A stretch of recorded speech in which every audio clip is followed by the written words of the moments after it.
Alexa, bring water. Alexa, bring water, please. Bring water.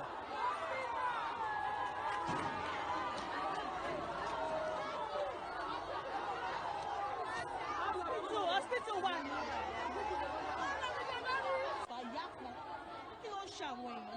Just because of, I don't know.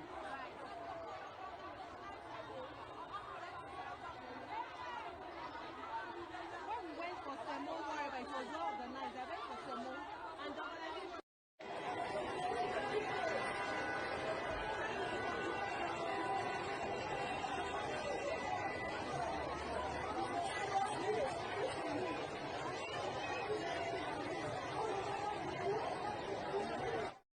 All right, these are some of the scenes that have greeted the unfortunate incidents that have happened in different parts of the country. First, it was December 18, unfortunate day, and unfortunate situation that happened in Ibadan at a children fun fair party organized, by an organization that belonged to former Olori Naomi Shilekola. It was publicized, heavily publicized, to allow children to come have fun. 5,000 of them, but then it turned out deadly. The Daily Trust reported 40 this morning, as of this morning. Children died, actually, and then 3 days later, December 21, in in Abuja, and of course in Okija as well. Okija is in Anambra State. These were events meant for palliative distribution to share, in the joy of the season to the people, and it ended up deadly as well. I think almost when 2025 was being reported in Anambra State, almost 10 in Abuja, the FCT. Human lives. So as of this morning, averagely you can say 65 persons, including majorly children, have died in a week, less than a week. What a figure, what a loss that has been. So this morning we are speaking to that. These events that, the intentions obviously were noble, sharing. Some persons have put their resources into it to say, let's share with the people, let people have smile on their faces. And of course, they just mostly for food, actually, for food distribution.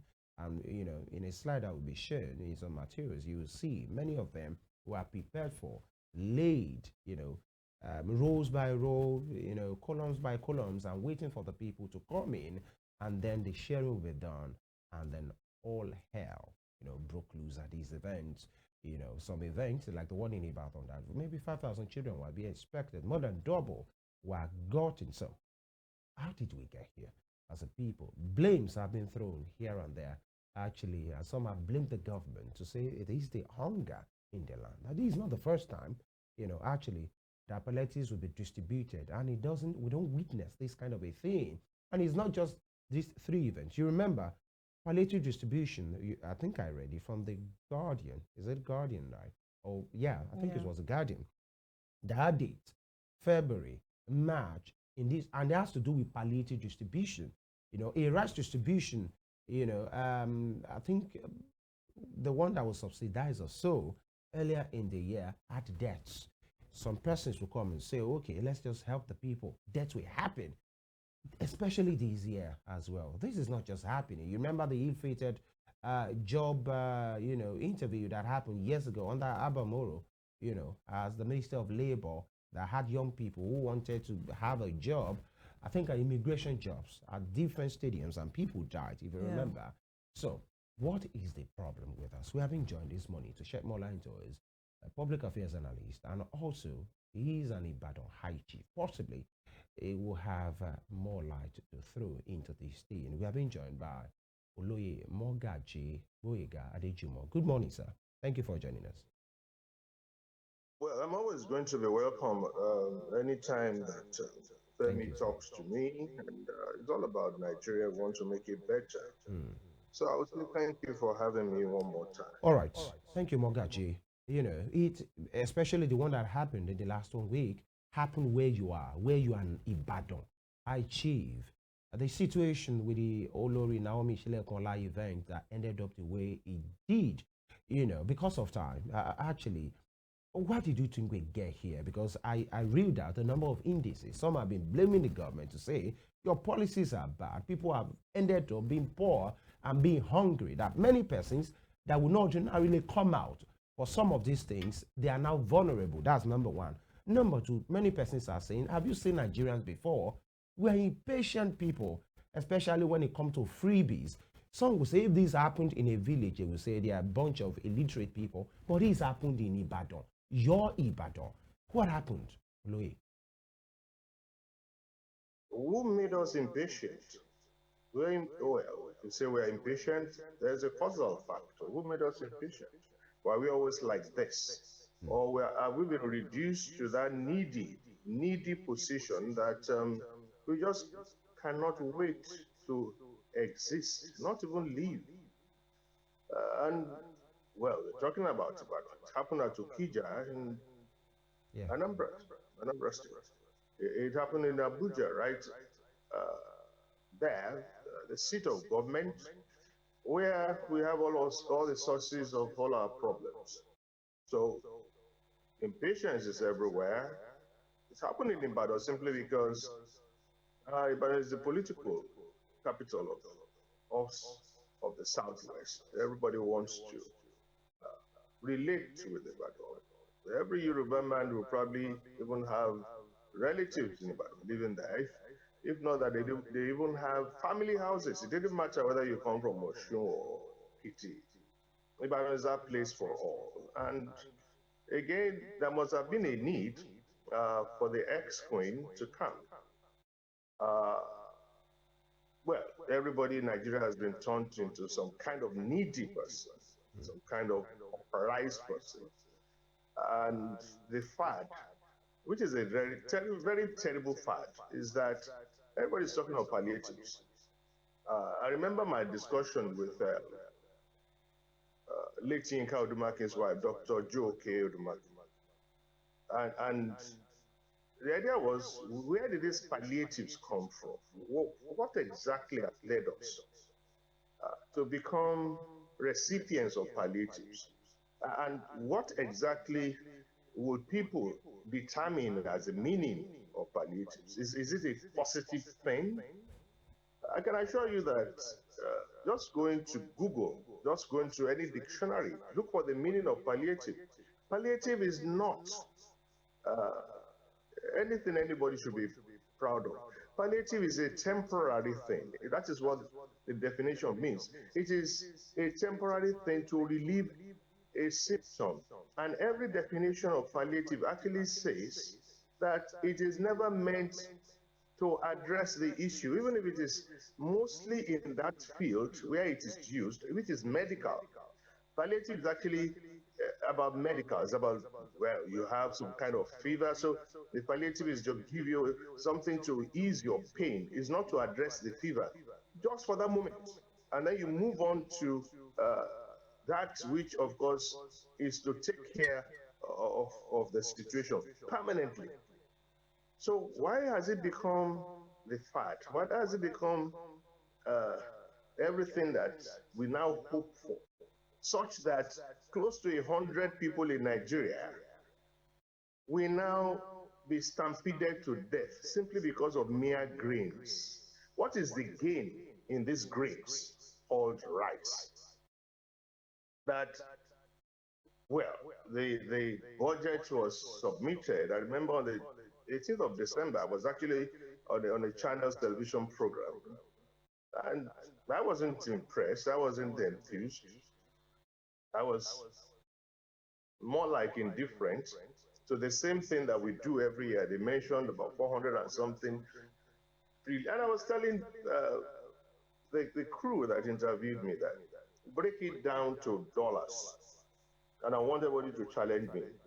What we have ever budgeted for that has the highest in terms of value, because we spend dollars unless we want to simply kid ourselves, is $30 billion. That is all that Nigeria has ever had as the highest budget, $30 billion. Do not think in terms of Naira. Naira is what? 1,765. Okay, break it down. And after breaking it down, I realized it's still about $30 billion, which is just about the budget of the New York Fire Department. I'm not even talking of New York State, I'm talking of New York City. So 30 billion for a whole country of about 200 million people. Right. I remember that day, Mr. President addressed that assembly and called it the 11th assembly. Oh, they corrected me, it's the 10th. Yeah. And then there was this joke. I just don't even know where the joke came from. That you are already elected. And everybody was like, on your mandate. What mandate? The mandate that brings death. The mandate that brings stampede. The mandate that for grains of rice, we have to lose close to 100 lives.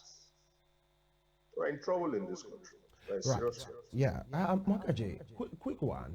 You know, to put it in the right context now, the event at Ibadan wasn't even meant for palliative, according to the former Olori. It was a children party.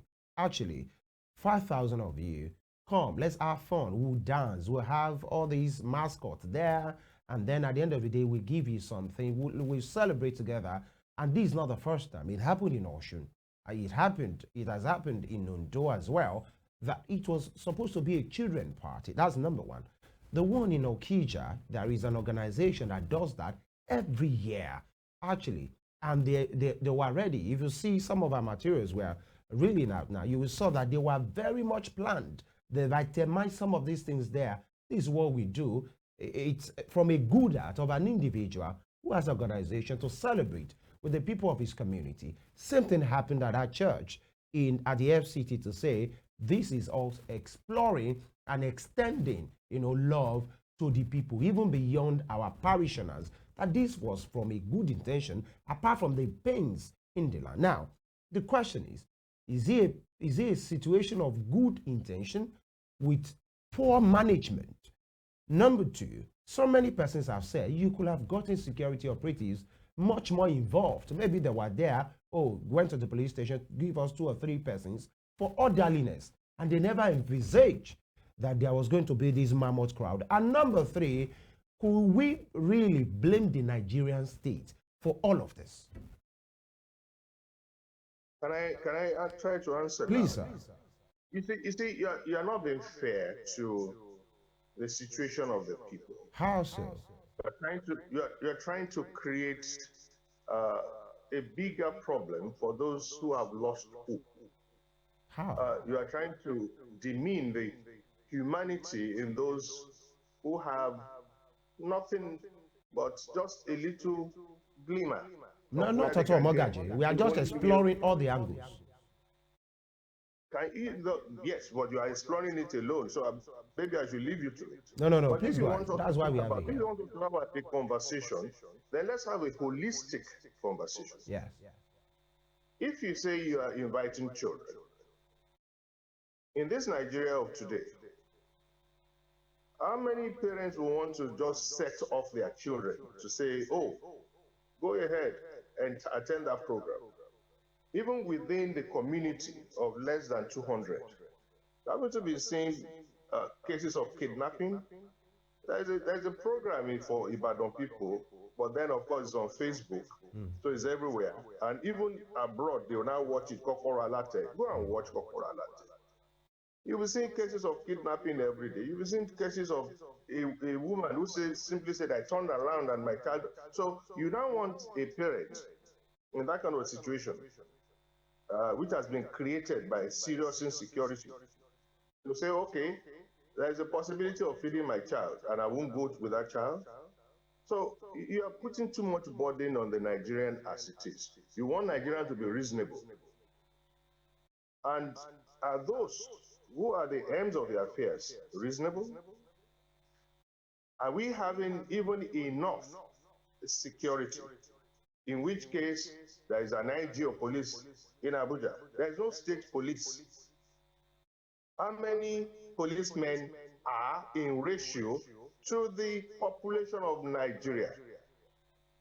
So you now want security. you want the school, and you want, I'm absolutely going to be sure that the organizers would have made all the overtures to the security agencies to please be present. But Yoruba, we have a way of making it easier for comprehension when we say Umipo Jokalo. So where is the balance? You may be expecting 200, but there are thousands that are hungry. And what is going to stop the number from showing up? It is only going to be those who are sufficient. If we don't need these palliatives, if less people need these palliatives, so-called palliatives, then you won't even find any number close to a tenth of who showed up. And I will go ahead and explain. There is a city in Germany. I can send you a write-up on it, even images. At this time of the year, it is a tradition. People will pack food in small cases and hang it for the homeless and those who, nobody is going to even advertise. But at the end of the exercise, half of the food they have hung will not have been touched, simply because less people need it. So it is still back to the same principle of supply and demand.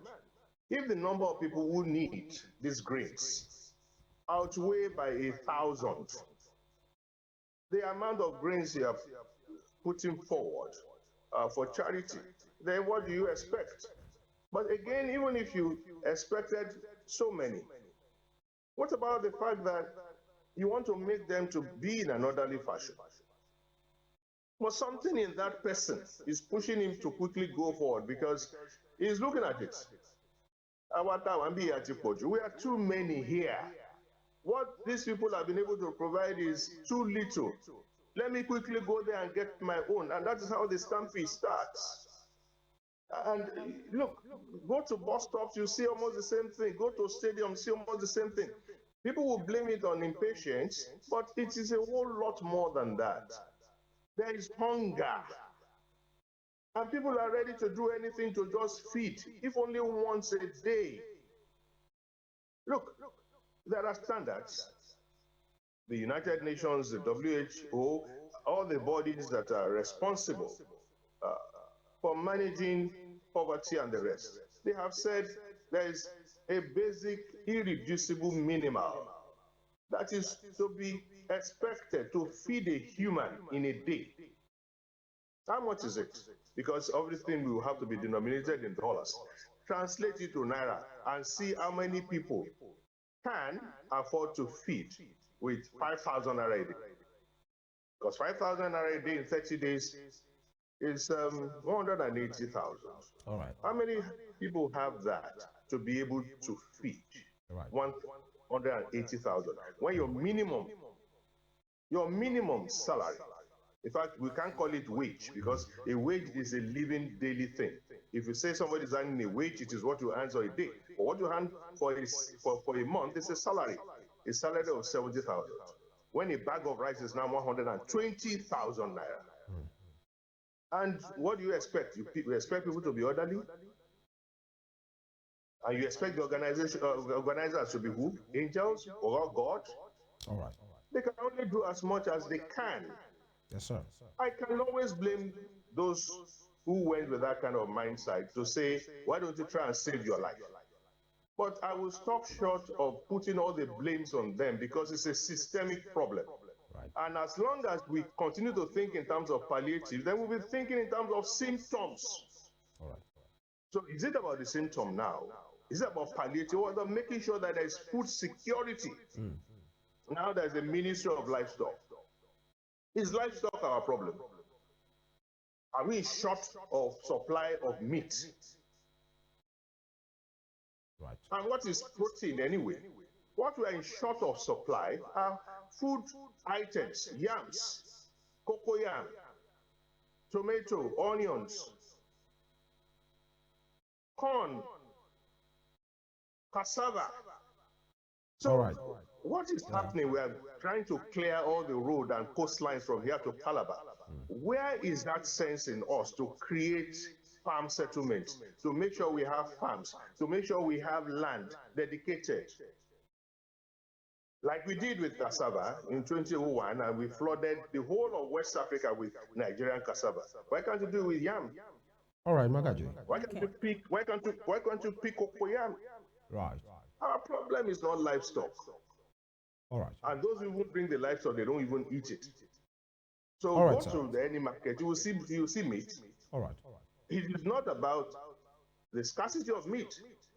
It's about the fact that you can even go to the market now and there's no available yam, even if you have the money.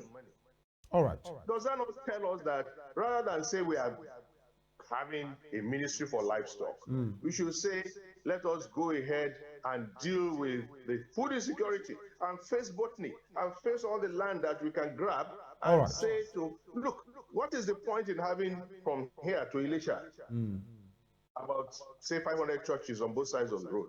I'm not even going to attack all of that. But if people are moved to do that, the federal government should be more than responsible to create alongside food enclaves, farm settlements.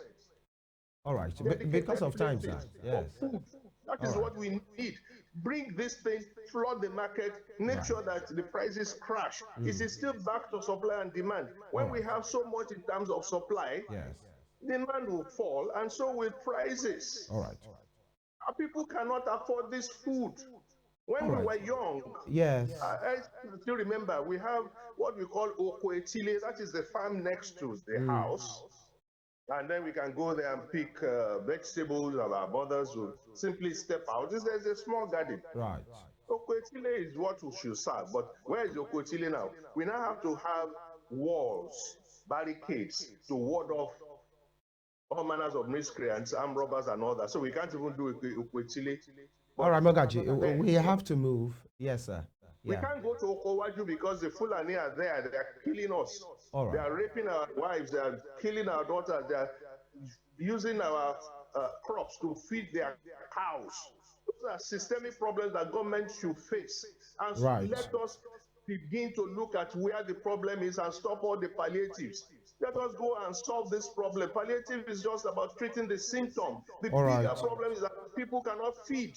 Yes. Yes. If we don't get it, then too bad. Because if we of want time, to continue to blame we have to organizers, move, we sir. can go ahead and jail them. All But right. the problems will not go All right. until we solve the problem. We All go right. to the root of the problem and tackle it. All right. Yeah. Okay. So you talked about the budget appropriation bill that was passed last week, and you said that it's not even up to what New York City has. So I'm trying to narrow it down to these stampedes and the hunger you talked about. You said there is hunger in the land. That's why most persons are out. Do you think that this bill that has been planned by the federal government is going to help in any way to resolve or reduce the hunger in the land, to be able to avoid all these casualties that have been coming up in this festive season? I haven't seen what is called sector analysis, sector policy programs by this federal government. I haven't seen it, I'm scared. You can't run a country without doing sector policy. You can have a policy that, okay, money for the whole of the country, that's the Ministry of Finance. You can have fiscal policy, that's, well, central bank. But what about sector to sector policy? I haven't seen it. In which case, we had an additional. I'm trying to break it down so that people can understand. We had an additional. His first sector policy was to address the issue of fertilizers. You won't believe it. Senators, House of Reps, and the rest of them were the ones selling fertilizer. What would they be doing fertilizer before additional came? It was something that ought not to have been, but it was there. Additional didn't make any noise. Simply went digital. You used technology, cut off all the middlemen about selling fertilizer, and made it directly available to the farmers. They were even going to get the smallest of phones. All they needed to do was just send a text, and the fertilizer will get to them. That's a sector policy. So where are the sector policies? I want to see a cassava multiplication program. I want to see a root and tuber expansion program.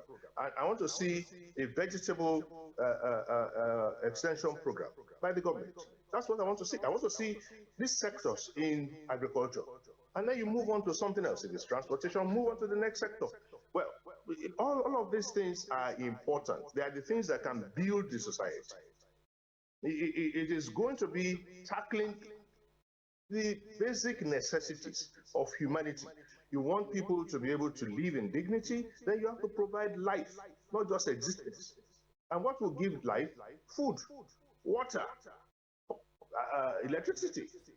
I want to see sector analysis. I want to see, look, we've been generating 6,000 megawatts of electricity for God knows how long. We've been transmitting 4,000 for outgo. Why don't you make it into a sector thing and say every state generates 500? Give them a task. And take this TCN away so that we won't be having national grid collapsing. This is so difficult. So where are the sector policies? You can't run a big country like this from Abuja and everybody goes to Abuja and there's a huge managing director or a huge minister and everything comes from him. And we're talking about policing. And then you'll be mentioning what happened in Ibadan. The commissioner of police will now talk. And then IG will not talk from Abuja. What is the IG talking about? We should even be having local government police to deal with things like this, let alone state police. Right. What has it got to do with federal government? But if we know exactly what we're doing, we will have, if we had local government police as far back as 1963. All right. And this is, sorry, hold on, please. Yes, I've been told that we have to leave. That's why. I'm so sorry. Oh. Yes, because of time. But trust us, we'll still have you, in a longer stretch where we discuss some of these. Especially, you said this is systemic.